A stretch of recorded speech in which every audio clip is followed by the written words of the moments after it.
Family Theater presents Dorothy Warrenshold and Robert Rockwell.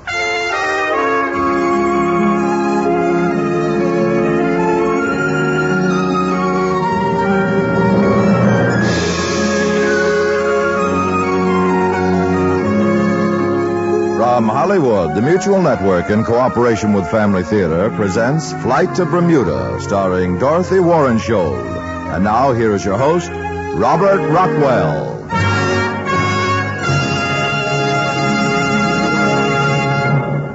Thank you, Tony Lafrano. Family Theater's only purpose is to bring to everyone's attention a practice that must become an important part of our lives if we are to win peace for ourselves, peace for our families, and peace for the world. Family Theater urges you to pray. Pray together as a family.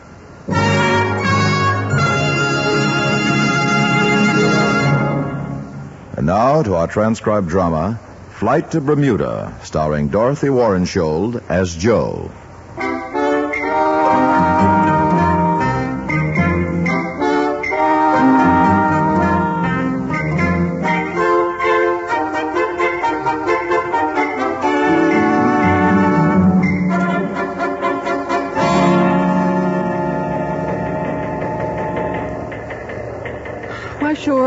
Sure. Hold the wire just a moment, please. 1, 2, 3, 4, 5, 6, 7, 8, 9, 10, 11, 12 words at 10 cents a word.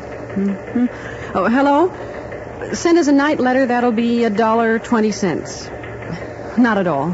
Thank you. Anything else to go out, Miss Edison? Well, let's see. There's one coming in on the tape right now. Delivery? Mrs. Ann McLaughlin, 416 Wentworth. Say, those two messages you have are for down near 8th Street, aren't they, Barry? Mm-hmm. Chandler Place in Cosgrove. Well, you can pick this one up on your way back, then. Okay. You feeling all right, Miss Edison? You look kind of tired. Oh, I guess I am a little tired, Barry. Tired of the night shift, this town. I don't know, things in general, I guess. You know what you ought to do, Miss Addison? What's that? Get married. I'll pass the word. No kidding. I'll bet there's a lot of guys you could marry. Not in Finchville. I've conducted a survey. Then you ought to get out of this town. Bet if you went to someplace like Chicago or New York, you'd have to beat them off with a stick. Oh, that'll be the day. No kidding. You look kind of pretty when you get all fixed up. Why, thank you. You know what I mean. Only in Finchville could a girl get a compliment like that. I mean it. Oh, I know, Barry, and thanks. Really. I guess I didn't say it very well. On the contrary, that's the nicest thing that's been said to me by a male over 17 in the last 2 months. I'm only 16. Oh, I knew there was a hitch to it. Oh, gee, I'm sorry, Miss Addison. Oh, forget it. Here, you better get started on these deliveries. Yeah, I guess I better. I'll be back in about 15 minutes. Okay. And Miss Addison? Yes, Barry? I'll be 17 in November. Happy birthday. Yeah. See ya. Well, I guess I better paste up that other message. Mrs. Ann McLaughlin, 416 Wentworth. Congratulations. This is to notify you have won Sweet Tooth Syrup Slogan Contest. Please contact Midwestern Travel Agent, Mr. Charles Morris, Chicago, for flight to Bermuda, plus accommodations. 2-week vacation. How do you like that? 2 weeks in Bermuda, just for winning a slogan contest. 2 whole weeks away from Finchville. Mrs. Ann McLaughlin. Mrs.? Oh, what's a missus winning a thing like this for? It should be a miss. Miss Jo Addison, for instance. Not a Mrs. Ann McLaughlin, whoever that is, or Mrs. anybody. My husband probably won't let her go alone anyhow. Mrs. Ann McLaughlin. And she doesn't even know she's won it yet. Nobody knows but Miss Jo Addison.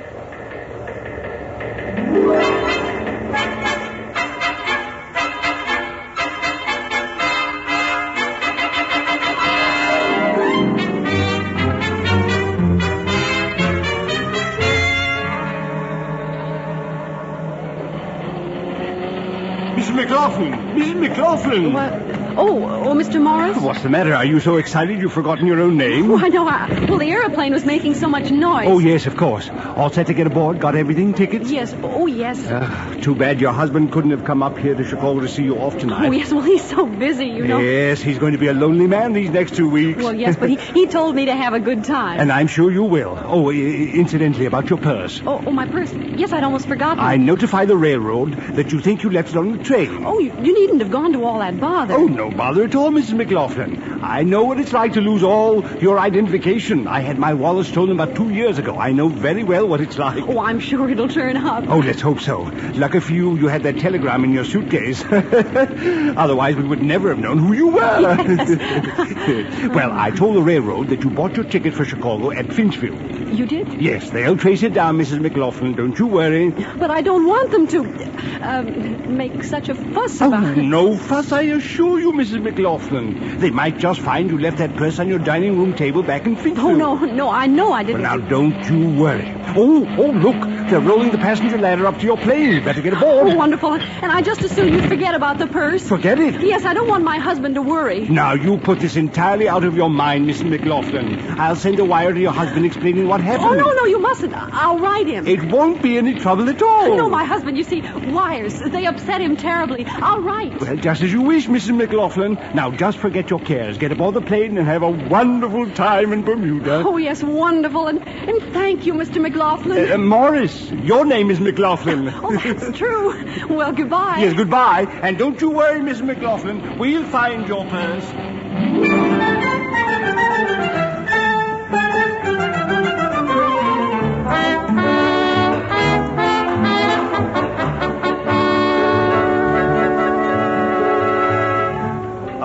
Pardon me? Yes? Well, you probably don't remember me, but I was on the plane from New York with you. Oh, yes. Yeah. Well, I noticed you weren't dancing, so I thought maybe since we're both staying here at the same hotel, at the same hotel in Bermuda, I thought I might as well introduce myself. Oh, yes, I've seen you around. Well, my name is Stan Johnson. How do you do? I'm Anne McLaughlin. Joanne. No, that's my father's name, Joe, not Joanne. Oh, Joe. Yeah, my name's Anne. Anne. But yeah. we both have the same last name, McLaughlin. You know, my father. I see. Well, that's why you got mixed up. Yes, I understand. Oh, isn't it beautiful down here, Mr. Stanson?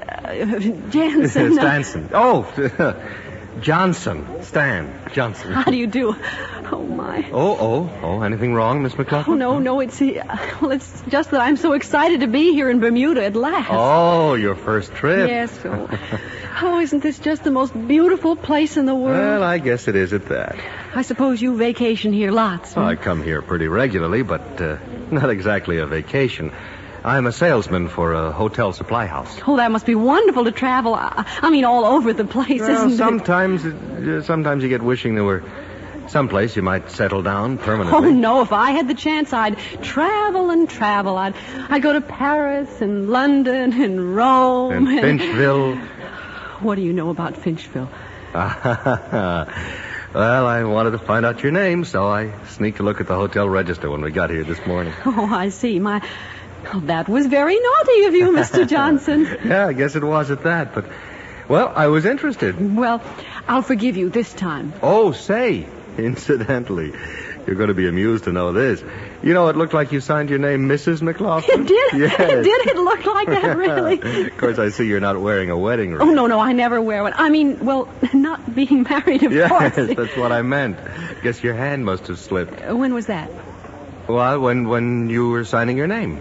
On the register. On the register, of of course, when I was yes. signing my name. I see. Well, that's what happened exactly. You see, my hand slipped and it made the miss look like Mrs. I figured it was something like that. Oh, silly thing to do. Those pens are terrible. Yes. Well, since you are a miss... Oh, I am, yes. My handwriting's not very good anyhow. And since all that pretty music's going on in there, I wondered if you'd care to dance, miss. What? Yes, I'd love to.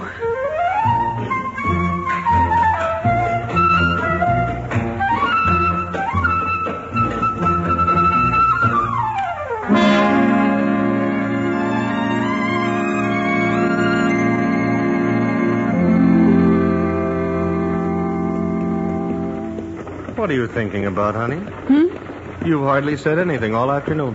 Well, I was thinking that tomorrow it's back to Finchville. Well, only for a little while, Anne. As soon as my transfer comes through... Oh, Stan, I don't think we ought to make such definite plans. Hey, what goes on here? Well, let's just enjoy the buggy ride and not think too far ahead. In the first place, darling, this is a landau, not a buggy. The driver would be insulted if he heard you call it that. Well, I was speaking figuratively. And in the second place, I love you. How can you be sure of that? You hardly know me. I know all I want to know. Oh, Stan, I've had a wonderful time. It's been the 2 happiest weeks I've ever spent, but But nothing. I love you, I want to marry you. Now, what's complicated about that? But you don't know anything about me. Now, what's to know? Have you a deep, dark secret in your past, Miss McLaughlin? My name is... I know, your name is Anne. Honey, I was just kidding. Well, how do you know I don't have a dark secret or something? You don't know, Stan. Oh, sure. You're a hunted criminal. You're probably traveling under an alias. Well, what if I were? Oh, honey. Would you still want to marry me? Would you, Stan? If what? Well, if I were a criminal, a thief... Honey, what is eating you? Answer me. Good grief. You win a slogan contest, get a 2-week vacation, meet a guy who falls in love with you, and when he proposes, you want to know would he marry a criminal. Well, would you? Well, are you a criminal? Well, no. Of course not. So now why the crazy question, huh? Good grief. Well, I'm just trying to show you don't know everything about me. Well, so you don't know anything about me. I could be Jack the Ripper. Oh, that's nonsense. Well, I could be Jack the Ripper. No, I know all about you. Everybody in Hamilton knows you. Oh, yes, indeed. What do you know? I sell towels. Well, that's more than you know about me. You come from Finchville. And you don't know where I work. All right. Where do you work? In a department store. Oh, no. Now the secret is out. She works in a department store. Don't be Honey, snide. what's this all about? What are you trying to tell me? Well, it's just that Is there someone else? Oh, no. Because no. if there is, you don't have to let me down easy. Oh, there isn't, Stan. Really. Because if there is, you tell me. Because the one thing I can't stand is being lied to. You can't stand that. Oh, no, ma'am. That's insulting, degrading, pointless. But sometimes it's almost necessary. No, dear, it is never necessary. No matter how unpleasant the truth is, it is 1,000 times better than a lie. But sometimes it can be very hard to tell the truth. Only liars find it hard to tell the truth. No, excuse me, dear. This is a very big thing with me. I can see that it is. Yes. Now, please, Anne, the truth. Is there anyone else? No, Stan, there isn't. And that's the truth. Well, then it's settled. We'll get married next month in Finchville just as soon as my transfer to the Midwest comes through. Oh, but Stan... No, that's all. Now, honey, this is to be our last night together, at least for a while. Let's not spoil it arguing. All right, I won't, Stan. As soon as we get to the hotel, you run upstairs and get dressed for dinner, and I'll meet you in the lobby at 6:30 because I've reserved a table at the Ace of Spades for tonight, and I've got a little something I picked up in town this afternoon that I want you to wear on that finger.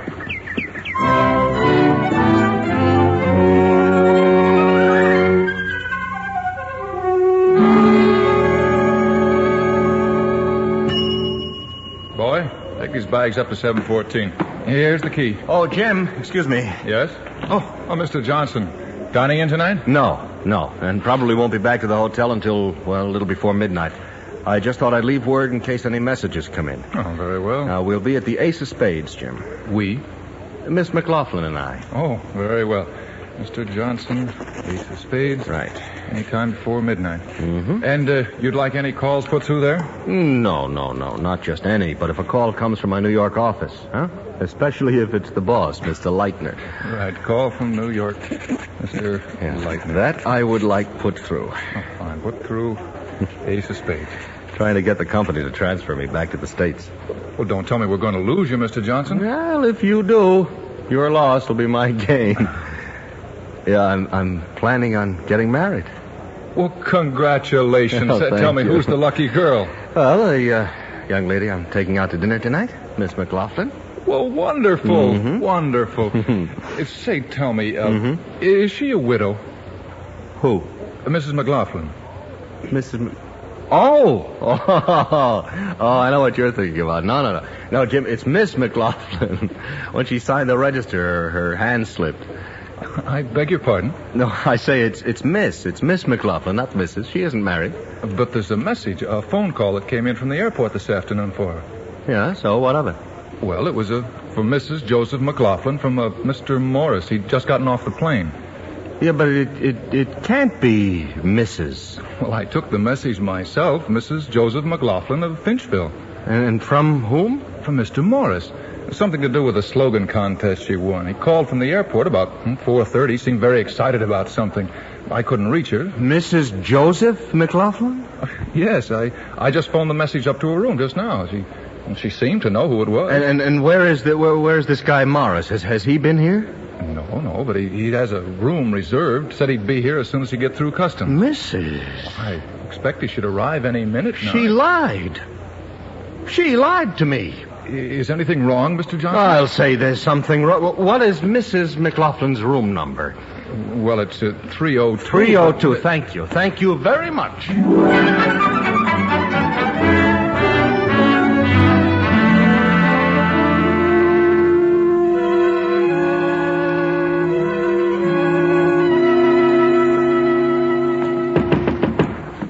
Yes? It's me. Oh, Stan. Yes.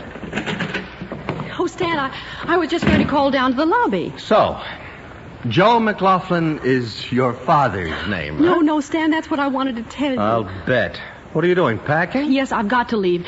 Now, listen, Stan, I can't explain now, but I'm in trouble. Real trouble. I'll say you're in trouble. You had a lot of fun stringing me along, didn't you? Oh, Stan, I wasn't stringing you along, Oh, don't really. feed me any more, Holcomb. The desk clerk just told me about that phone call you got from a Morris this afternoon. Then you know. You bet I know. It was all right there in the message. You mean everything? Enough to figure the rest of it out. Joe McLaughlin is your father. Oh, of course he's not my father. Oh, well, at last you admit it. Nice trick to play on a guy. I didn't mean to trick you, Stan. Well, what about McLaughlin? Oh, McLaughlin doesn't mean anything to me. We're strangers. Oh, yes, strangers. The misunderstood wife. It's always the woman who pays. Well, it is, and it's the woman you ought to feel sorry for in this case. After this, I should feel sorry? Oh, especially after this. Oh, what a thing to lose all this color and gaiety. After what you've done, that's the only regret you have? Absolutely the only one. Well, of all the cold-blooded... Well, what about McLaughlin? And what about the kids? Oh, what about them? They didn't think up the slogan. Oh, they didn't think up there are kids. Oh, 3 of them. 3? Oh, 4. I'm not sure which. You're not sure which? Oh, I never can remember things like that. Besides, what have they got to do with it? Never in my life have I met such a stone-hearted woman. Stan! And to think I proposed.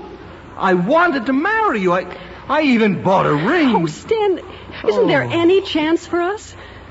What do you think I am? I'll probably have to go back and pay for what I've done. I know. should hope so. But it won't last forever. Oh, no, it won't. No, it's supposed to, you know. You mean for life? Of course, for life. But it's so unfair just for one mistake. Mistake, huh? Didn't you know what you were getting into when you decided to become Mrs. McLaughlin? Well, yes, in a way, but it was just on the spur of the moment. Oh, I can believe that. And only for 2 weeks. Only for 2 weeks? Well, isn't that the usual time for these things? Not where I come from. Well, 2 weeks was plenty for me. Oh, I can't believe it. I cannot believe you would do such a thing. But I couldn't resist. It was free. All expenses paid. And that was all it meant to you? Well, that and a chance to get out of Finchville for a while. Well, all I can say is I'm glad I found you out before it was too late. To do a thing like that, just to get out of Finchville for 2 weeks. Well, I can see you've never been to Finchville. And I never will be. I've no intention of giving McLaughlin a chance to blow my head off. Blow your head off? You must think he takes things awfully hard. Most husbands do. Well, he won't give you a second thought in this. I'm the one he'll be peeved with. Peeved? Well, if he thinks about it at all. What kind of a man is he? Well, I understand he's not considered very special in Finchville. No, wait a minute. Wait, just. Don't you have any feeling for him at all? Or at least for the children? Well, what's a thing like this mean in their young lives? Well, it just means they'll lose all respect for their mother. Oh, I don't know. I should think they'd be kind of proud of her. I'll bet you have no idea how much thought and imagination went into this. Oh, no, that's all. I can't listen to any more. And to think I wanted to marry you. Oh. Well, I must say it didn't take much to change your mind. Much? didn't Come in. You can say didn't take much. Well, if it isn't Mrs. McLaughlin. Oh, Mr. Morris. And who's this? I was just Are going. you part of this little intrigue, Oh, sir? I take it you represent the plaintiff. I most certainly do. We have been deceived, defrauded, and held up to public ridicule. Oh, believe me, Mr. Morris, Mr. Johnson had nothing whatever to do with this. Oh, no heroics. Oh, we never even met until I came to Bermuda. Is that true, Mr. Johnson? Well, and yes, she but- misrepresented herself to you as she did to the management of this hotel? She certainly did. Very well. I shan't detain you any longer. If, however, my client should want your corroborating testimony in this matter, would you be kind enough to come forward? Of course. And here's my card. Thank you. Stan. Don't you speak to me. But Stan- You should be ashamed of yourself. I hope you get everything you deserve and more. But don't you even feel sorry for me, Stan? The only person I feel sorry for in this whole mess is Joe McLaughlin, your husband. My husband? Stay where you are, young lady. But Joe McLaughlin's not my husband. And I know it. That was it. Stan thought I was Mrs. McLaughlin. That's why he was so furious. Then I take it you know why the board of the Sweet Tooth Syrup Company is equally furious. Oh, yes, of course. But you must let me tell him I'm not married. Stan! You can tell him after you get through serving your prison sentence. Prison sentence. I understand that's the customary penalty for grand theft. I just wanted a little vacation. And you'll get one, I promise you. At the state's expense, Miss Addison. Oh, can't you just let me find him and tell him how wrong he was? He thinks I'm married. Maybe he'd wait for me. A clean-cut young man like that wait for a jailbird? Oh, but he said he loved me. It wasn't you he loved, Miss Addison. Oh, it was. No. It was the sweet, honest girl you pretended to be. That's what he fell in love with. But if you just let me go after him and tell him... I'm sorry, Miss Addison. I'm going to have to turn you over to the police. If I hadn't been so anxious to get out of Finchville, this would never have happened, would it? Perhaps not. Mind if I use your phone? No, I don't mind. Desk, I'd like to send a wire, please. I want to send... Yes, I'll wait. Finchville isn't really such a bad town. Beg pardon? Finchville, it's really quite nice. It's not very big, but the people there are friendly. I've never been there myself. I've lived there all my life. I went to grammar school there and high school. I worked in a department store, and then I got a job in the telegraph office just a month ago. So I understand. Do you know why I got a job in the telegraph office? I can't imagine. Operator, young lady, I'd like to send a wire. Yes, all right, I'll wait. I got a job in the telegraph office because a young man from out of town opened up an electrical repair shop next door. That's why. Very interesting. I don't even know his name, but he seemed very nice, and I thought I might meet him if he ever came in to send a telegram. But he never did. Hello, operator. Young lady, I'd like to send a wire. Yes, good. Yes, I'd like to send a wire to Mrs. Ann McLaughlin.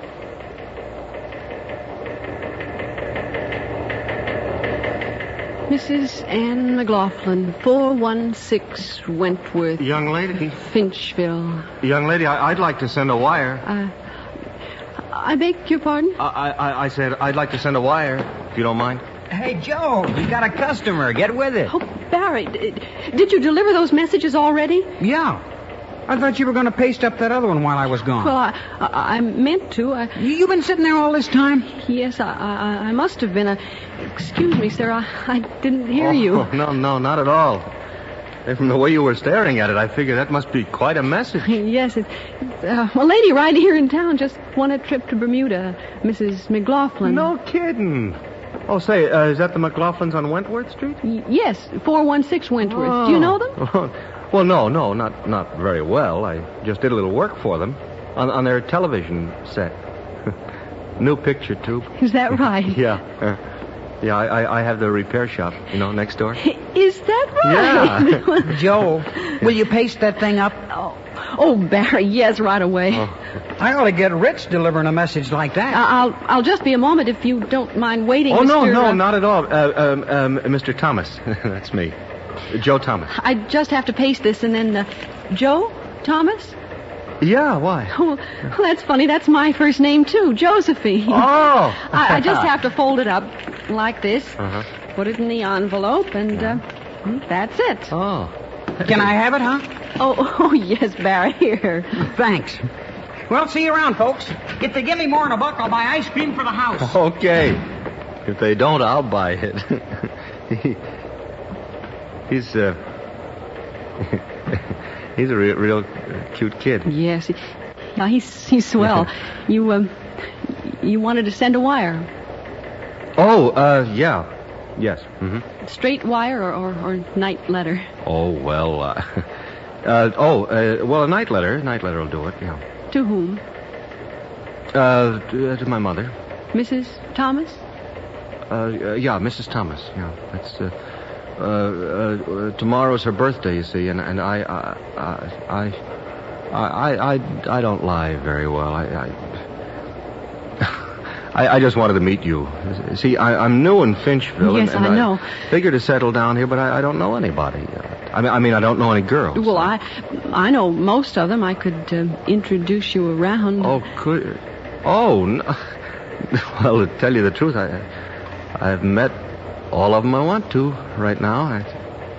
At least I think I have, Josephine. Everybody calls me Joe.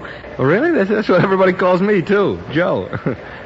Say, that's going to be a little confusing. Confusing? Well, I mean, two Joes. I mean, if we should go out together or anything like that. I mean, to a movie. You like movies? Oh, yes. Oh, because I noticed there's one. Well, there's only the one in town. Of course, they change the picture every 2 days. Yes, and it's always a double feature anyhow. Get to see 2 for 1 at a double feature. You know, Finchville's going to go crazy with this. With what? 2 Joes at a double feature. They'll go crazy.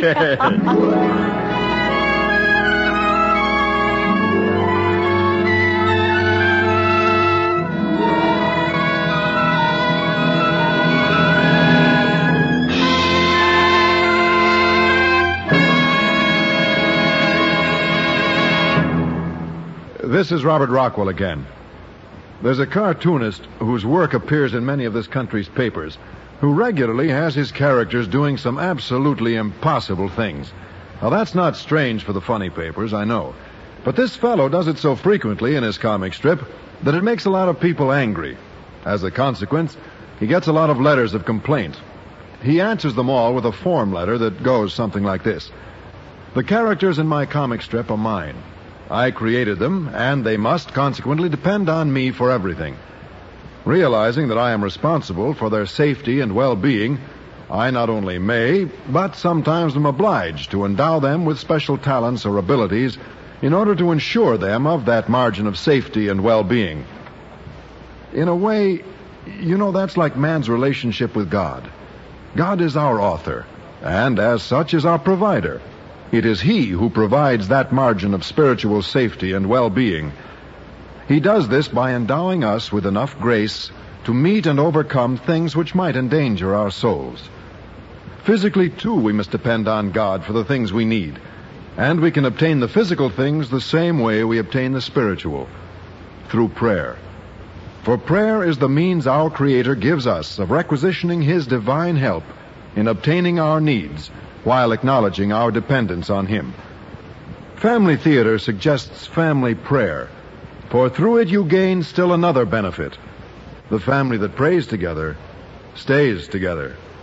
More things are wrought by prayer than this world dreams of.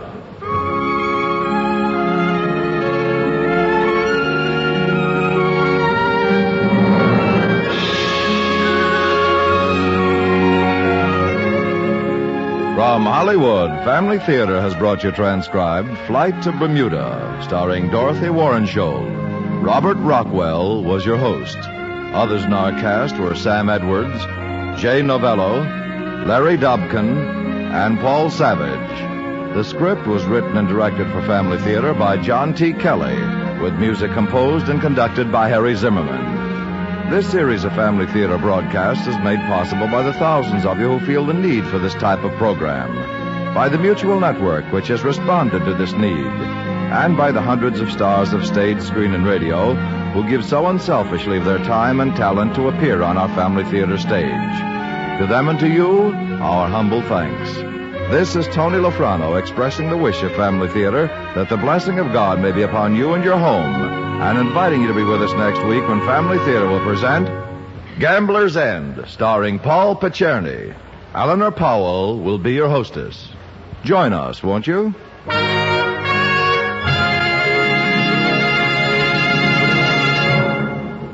Family Theater is broadcast throughout the world and originates in the Hollywood studios of the world's largest network.